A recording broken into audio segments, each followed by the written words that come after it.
ஞானானந்தமயம் தேவம் நிர்மலஸ்படிகாகிருதியும் ஆதாரம் சர்வ வித்யாநாமயக்ரீவம் உபாஸ்மகே. நமஸ்காரம். நேயர்கள் அனைவருக்கும் அஸ்ட்ரோ கேஎஸ்ஐயங்காரின் பணிவான நமஸ்காரங்கள். வார பலன் 15/1/2024 21/2/2024 வரலும் உண்டான வாரத்திற்கு என்னென்ன ராசிகளுக்கு என்ன பலன் இருக்குது அப்படின்றத பார்ப்போம். முதல்ல இந்த வாரத்தினுடைய கோல்சாரம் என்ன, இந்த வாரத்தில் வரக்கூடிய விசேஷங்கள் என்னென்ன, அதற்கு பிறகு இந்த வாரத்தில் வரக்கூடிய சந்திராஷ்டம ராசிகள் எந்தெந்த ராசிக்கு சந்திராஷ்டமம் அப்படின்றத பார்ப்போம்.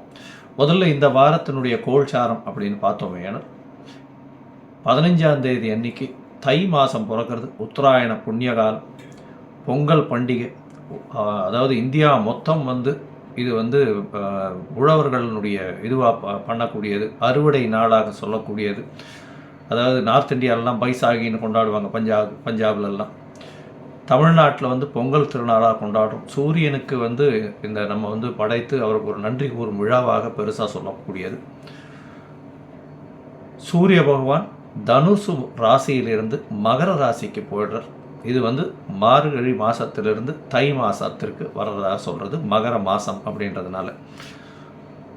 ஸோ இந்த வாரத்தினுடைய கோல்சாரம் அப்படின்னு பார்த்தோம்னா, மேஷ ராசியில் குரு பகவானும், கன்னியா ராசியில் கேது பகவானும், ரிச்சிகத்தில் சுக்கிர பகவானும், செவ்வாயும் புதனும் தனுசுலையும், சூரியன் மகரத்திலையும், கும்பத்தில் சனி பகவான், மீனத்தில் ராகு பகவான் இருக்கா. இந்த வாரத்தில் பார்த்தீங்கன்னா 19/1/2024 அன்னைக்கு சுக்கிர பகவான் தனுசுக்கு வந்துடுறார் ரிச்சிகத்திலிருந்து. இந்த வாரத்தில் அதிவேகமாக செல்லக்கூடிய கிரகம்னு சொல்கிற சந்திர பகவான் கும்பராசி சதய நட்சத்திரத்திலிருந்து ரோகிணி நட்சத்திரம், அதாவது ரிஷபராசி வரலும் போகிறார். இந்த 4 ராசிகளும், அதாவது கும்பம், மீனம், மேஷம், ரிஷபம், இந்த 4 ராசிக்கும் போகிறார். இந்த வாரத்தில் வரக்கூடிய விசேஷ நாட்கள்னு பார்த்தோம்னா, முதல்ல பொங்கல் திருநாள். எல்லாருக்கும் என்னுடைய பொங்கல் நல்வாழ்த்துக்கள், ஆசீர்வாதங்களும். இந்த பொங்கல் நல்லபடியாக கொண்டாடும். 15ஆம் தேதி அன்னைக்கு பொங்கல், 16ஆம் தேதி அன்னைக்கு காணும் பொங்கல், 17ஆம் தேதியும் இந்த 3 நாட்களும் கரிநாள்னு சொல்லக்கூடியது. எந்த ஒரு புதிய விஷயங்களையும் எடுத்து செல்ல வேண்டாம். கண்டிப்பாக வீட்டில் எல்லாரும் சந்தோஷமாக குதூகலமாக கொண்டாடக்கூடிய நாளாக இந்த வாரம் அமையிறது. பொங்கல் திருநாள் இந்த 3 நாள், அதற்கப்புறம் வள்ளுவர் திருநாள், வள்ளுவரனுடைய பிறந்த தினம் இதெல்லாம் வருது. 20ஆம் தேதி அன்னைக்கு 20/1/2024 அன்னைக்கு கிருத்திகை, தை மாதத்தில் வரக்கூடிய முதல் கிருத்திகை இது. அதனால் முருகப்பெருமானுக்கு விரதம் இருக்கவா, கிருத்திகை விரதம் நோன்பு நோக்கிறவங்க, அவங்களுக்கெல்லாம் ஒரு பெரிய ஏற்றம். குழந்தை பிராப்திக்காக பார்த்து கொண்டிருப்பவர்கள் கிருத்திகை விரதம் இருப்பார்கள். எதிராளிகள் அற்ற நிலை, பணப்பிரச்சனை எல்லாம் இருக்கிறவாளுக்கெல்லாம் இந்த கிருத்திகை விரதம் ரொம்பவும் விசேஷம். 21ஆம் தேதி ஏகாதசி, அதாவது சர்வ ஏகாதசி அன்னைக்கு, அதாவது ஞாயிற்றுக்கிழமை அன்னைக்கு வைணவர்களுக்கு ஒரு பெரிய ஏற்றமான நாள். இந்த காலகட்டத்தில் பார்த்தீங்கன்னா உண்ணாவிரதம், அதாவது உண்ணா நோன்பு இருக்கிறதும், கார்த்தாலேருந்து பெருமாளுக்கு பண்ணிவிட்டு அதுக்கப்புறம் சாப்பிடாமல் இருந்து அன்றைக்கி நைட்டு முடிஞ்சு அடுத்த நாள் கார்த்தால தான் சாப்பிட்ணும். சீனியர் சிட்டிசன்ஸ் வாழ்க்கெல்லாம் senior citizens, pregnant womens, children வாழ்க்கெல்லாம் கொஞ்சம் எக்ஸப்ஷன்ஸ் உண்டு அவளுடைய உடல்நிலை கருதி.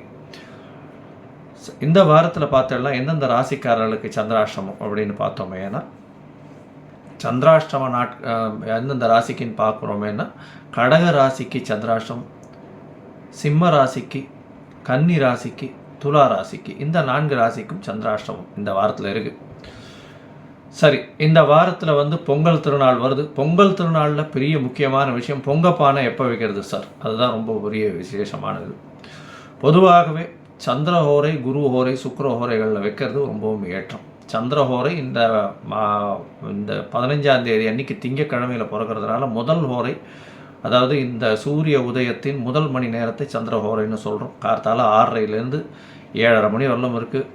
ஏன்னா 7:30-9 ராவு காலம் வந்துடுறது, அதுக்கு முன்னாடி பண்ணுறது ரொம்ப விசேஷம். 6:45லேருந்து 7:15, 7:20க்குள்ளே பண்ணிடுறது ரொம்பவும் நல்லது. இது சந்திரஹோரையில் வரும் நல்ல ஒரு ஏற்றம்.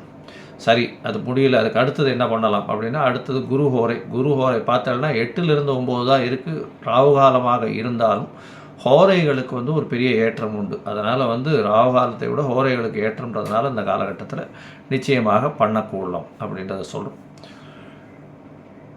அதற்கு பிறகு சுக்கிரனுடைய ஹோரை 11லேருந்து 12 வரும். அது ஒரு 11:30 மணிக்குள்ளே பண்ணுறது ரொம்பவும் விசேஷம். அதனால் பொங்கப்பானை வைக்கிறது 11:30 மணிக்குள்ளே வைக்கணும். இல்லைன்னா கார்த்தால ஒரு 6:45லேருந்து 7:15 வைக்கிறது எப்பொழுதுமே விசேஷம் அப்படின்றத சொல்கிறோம். சரி, இந்த வாரம் வந்து ஒரு ராசிக்கும் எப்படி இருக்குது அப்படின்றத பார்க்கலாம். மேஷம் முதல் மீனம் வரை. அதற்கு முன்னாடி என்னுடைய மொபைல் நம்பர் கீழே ஸ்க்ராலிங்கில் போயிட்டு இருக்கோம். உங்களுக்கு அஸ்ட்ராலஜிக்கல் கன்சல்ட் தேவைப்பட்டதுன்னா எனக்கு ஃபோன் பண்ணுங்க. உங்களுக்கு அப்பாயின்மெண்ட் தரேன். என்னுடைய சார்ஜஸ் என்னன்றதையும் சொல்கிறேன். உங்களுடைய date, time, place of birth நீங்கள் அனுப்பினீங்கன்னா அதில் என்ன சந்தி இருக்கா, நட்சத்திர சந்தியா, பாத சந்தியா, லக்ன சந்தி என்ன இருக்குன்றதை பார்த்து உங்களுக்கு இப்போ நடக்கக்கூடிய கோச்சாரத்தில் என்ன பிரச்சனைகள் இருக்குது, இந்த இப்போ நடக்கக்கூடிய கிரகச்சாரங்கள் பொறுத்தும் உங்களுடைய தசாபுக்தி அந்தரம் சூக்ஷ்மத்தை பொறுத்தும் என்ன பிரச்சனைகள் இருக்குன்றதை ஐடென்டிஃபை பண்ணி அதற்கேற்ற மாதிரி எளிய பரிகாரம் என்ன செய்யலாம் அப்படின்றதையும் சொல்கிறேன். சரி, இப்போ மேஷம் முதல் மீனம் வரை ஒரு ராசியாக 15/1/2024 21/2/2024 வரை உண்டான வாரத்திற்கு எப்படி இருக்குன்றதை பார்க்கலாம். துலாம், சித்திரை, சுவாதி, விசாகம் இந்த 3 நட்சத்திரம் 9 பாதங்களை கொண்ட ராசி. ராசியின் அதிபதி சுக்கிர பகவான் இந்த வாரம் ஆரம்பிக்கும் பொழுதே உங்களுடைய ராசிநாதன் வந்து 2ஆம் இடத்துல தனஸ்தானத்தில் இருக்கார். அதற்கு பிறகு உங்களுடைய ராசிக்கு 3ஆம் இடத்துக்கு போகிறார் 19ஆம் தேதி அன்னைக்கு. இந்த வாரத்தில் பார்த்தலையானால் குரு பகவான் உங்களுடைய ராசியை பார்க்குறதும் சுக்கிர பகவானையும் பார்க்கறதுனால உடல் நலத்தில் நல்ல ஒரு ஏற்றம் இருக்கக்கூடிய காலகட்டமாக இந்த வாரம் அமையிறது. உங்களுடைய முயற்சிகள் அனைத்தும் வெற்றி பெறும். பெரிய ஏற்றத்திற்கு போகக்கூடிய வாய்ப்புகள் உண்டு. உங்களுக்கு புதிய பதவி, புகழ், அந்தஸ்து, கௌரவம்லாம் வரக்கூடிய வாய்ப்புகள் நிச்சயமாக உண்டு. குழந்தை பிராப்தி ஏற்படக்கூடிய வாய்ப்புகள் நிச்சயமாக இருக்குது. உங்களுடைய ராசிக்கு இதுவரையிலும் திருமணம் ஆகாமல் திருமணத்திற்கு பார்த்து கொண்டிருக்கும் இளைஞர்களுக்கு கண்டிப்பாக திருமண பாக்கியம் ஏற்படக்கூடிய வாய்ப்புகள் நிச்சயமாக உண்டு. உங்களுடைய ராசிக்கு பார்த்தாலேயானால் 3ஆம் இடத்துல 3 கிரகம் வருது இந்த வாரம். அதாவது செவ்வாய், புதன் மற்றும் சுக்கிரன், இந்த 3 கிரகங்களும் வருது. இது ஒரு பெரிய ஏற்றம். இது வந்து பார்த்தாலேயானால் பெரிய ஏற்றத்தை கொடுக்க போகிறது. முயற்சிகள் அனைத்தும் வெற்றியாகக்கூடிய காலகட்டமாக இந்த வாரம் அமைய போகிறது. இந்த வாரத்திலேருந்து உங்களுக்கு ஒரு பெரிய மாற்றங்கள் நிகழக்கூடிய வாய்ப்புகள் உண்டு. உங்களுடைய ராசிக்கு பார்த்தாலேயானால் 4ஆம் இடத்துல சூரிய பகவான் இருக்கார். இன்றைக்கி 15ஆம் தேதி அன்னைக்கு அவர் வந்து சூரிய பகவான் தை திருநாள், தை மாதத்து 1ஆம் தேதின்றதுனால அங்கே மகர மாதத்துக்கு வந்துடுறார் சூரிய பகவான். 11ஆம் அதிபதி 4ஆம் இடத்துக்கு வர்றதுனால உங்களுக்கு தொழிலில் மிகப்பெரிய லாபம் வரும். புதிய வீடு, மனை, வாகனம் அமையக்கூடிய வாய்ப்புகள் நிச்சயமாக உண்டு. இப்போ அதாவது உங்களுக்கு ரியல் எஸ்டேட் பண்ணுறவாளுக்கெல்லாம் பெரிய ஏற்றம் கிடைக்கும். உங்களுடைய ராசிக்கு பார்த்தோம்னா கலைத்துறையில் இருக்கிறவாளுக்கு அபரிமிதமான ஏற்றம் இருக்கும். அதுவும் வந்து இந்த கார்மெண்ட் இண்டஸ்ட்ரி, கார்மெண்ட் ஃபேக்ட்ரி, பால் சம்பந்தப்பட்ட வியாபாரங்கள், பால் பதனிடும் வியாபாரங்கள், இதெல்லாம் ஒரு பெரிய ஏற்றத்தை கொடுக்கும். அதை தவிர வந்து இந்த லைட் மேன், ஃபிலிம் இண்டஸ்ட்ரியில் இருக்கவா இவாளுக்கு ஒரு பெரிய ஏற்றம் கிடைக்கும். அது தவிர சர்ஜன்ஸ், அதாவது மெடிக்கல் சர்ஜன்ஸ், அதாவது ஃபேஷியோ சர்ஜன்ஸ்னு சொல்லுவாள் இல்லையா, முகம் அதெல்லாம் வந்து இதுவாக இருந்ததுன்னா அந்த தாடை அதெல்லாம் கட் பண்ணி பண்ணுவா இல்லையா, அவளுக்கு பெரிய ஏற்றம் கிடைக்கக்கூடிய வாரமாக இந்த வாரம் அமைய போகிறது.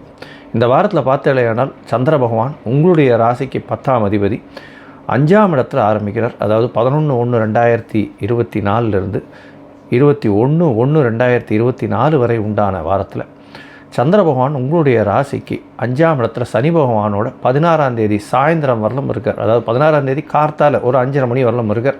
இந்த காலகட்டத்தில் புனர்ப்பு யோகம் வருது. குழந்தைகள் மூலியமாக சிறு சிறு பிரச்சனைகள் வரக்கூடிய வாய்ப்புகள் உண்டு. இருந்தாலும் உங்களுக்கு புதிய பதவி, புகழ், அந்தஸ்து, கௌரவம் வந்தே தீரும். இந்த வாரத்தில் பார்த்தாலேயானால் உங்களுடைய ராசிக்கு 6ஆம் இடத்துக்கு சந்திர பகவான் போகிறார். 10ஆம் அதிபதி 6ஆம் இடத்துக்கு போகிறதுனால வேலையில் ஒரு பெரிய ஏற்றம் கிடைக்கும். புதுசாக உங்களுக்கு வந்து இன்க்ரிமெண்ட் கிடைக்கிறதுக்கும் உங்களுக்கு வந்து ப்ரமோஷன் கிடைக்கிறதுக்கும் வாய்ப்பு உண்டு. இதன் மூலியமாக வெளியூர், வெளிமாநிலம், வெளிநாடு போகக்கூடிய வாய்ப்புகள் நிச்சயமாக உண்டு. இது வந்து 16ஆம் தேதி கார்த்தால ஒரு 5:30 மணிலேருந்து 18ஆம் தேதி காலை ஒரு 7:45, 8 மணி வரலும் வந்து சந்திர பகவான் 6ஆம் இடத்துல இருக்கு. அதற்கு பிறகு சந்திர பகவான் உங்களுடைய ராசிக்கு 7ஆம் இடத்துல, அதாவது குரு பகவானோட சேர்ந்து இருக்கக்கூடிய காலகட்டம். குரு பகவானோட சேர்ந்து இருக்கக்கூடிய காலகட்டத்தில் குரு சந்திர யோகம், கஜகேசரி யோகம் அப்படின்றது வருது. இதன் மூலியமாக நீங்கள் எடுத்த காரியம் அனைத்தும் வெற்றி. நண்பர்கள் வட்டாரங்களில் ஒரு பெரிய புகழ், அந்தஸ்து, கௌரவம் வரக்கூடிய வாய்ப்பு உண்டு. உங்களுக்கு பார்த்தீங்களேயானால் உங்களுடைய பார்ட்னர்ஷிப் பிஸ்னஸில் பெரிய ஏற்றம் கிடைக்கக்கூடிய காலகட்டம். ஏன்னா 10ஆம் அதிபதியும் 7ஆம் இடத்துல குருவோடு சேர்ந்து எல்லா முயற்சிகளும் உங்களுக்கு வெற்றி பெறக்கூடிய காலகட்டமாக இருக்குது. உங்களுடைய ராசிக்கு பார்த்தோம்னா 8ஆம் இடத்துல சந்திர பகவான், அதாவது சந்திராஷ்டம காலம்னு சொல்லக்கூடியது, அது வந்து 20ஆம் தேதியிலிருந்து, அதாவது 20ஆம் தேதி கார்த்தால ஒரு 11:30 மணியிலிருந்து 22ஆம் தேதி காலை வரலும் இருக்கார். அதாவது 22ஆம் தேதி மாலை ஒரு 5:30 மணி வரலும் இருக்கார். இந்த காலகட்டத்தில் சந்திராஷ்டம காலம்னு சொல்கிறோம். உங்களுடைய ராசிக்கு 8ஆம் இடத்துல சந்திர பகவான் மறையக்கூடிய காலம், உச்சம் பெற்றிருந்தாலும் மறையக்கூடிய காலமாக இருக்கிறதுனால மயங்கக்கூடும், தவறான முடிவுகள் எடுக்கக்கூடும். அதனால் சந்திராஷ்டம காலத்தில் புதிதான முயற்சி வேண்டாம், வெளியூர் வெளிமாநில பிரயாணம் வேண்டாம்ன்றதை சொல்கிறோம். ஒருவேளை பண்ண வேண்டியிருந்ததுன்னா சந்திர பகவானுக்கு உண்டான எளிய பரிகாரம்னு சொல்லக்கூடிய நெல் இல்லைன்னா பச்சரிசி ஏதாவது தானம் கொடுத்துட்டு போகிறதன் மூலியமாக சந்திராஷ்டமத்தின் தாக்கம் குறையும். இந்த வாரம் இந்த துளாராசிக்காரர்களுக்கு மிகுந்த ஏற்றத்தை கொடுக்கக்கூடிய வாரமாக இந்த வாரம் அமைய போகிறது.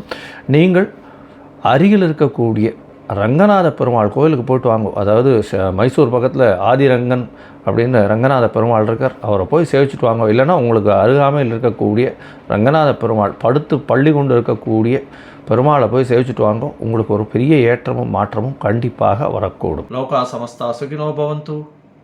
நன்றி, நமஸ்காரம். Astro KS Iyengar YouTube channel பார்த்தமைக்கு நன்றிகள். மேலும் இது போன்ற ஆன்மீக ஜோதிஷ தகவல்கள் உங்களை வந்து அடைய astro KS Iyengar YouTube channel subscribe செய்யவும், பெல் ஐக்கானை மறக்காமல் அழுத்தவும். நன்றி, வணக்கம்.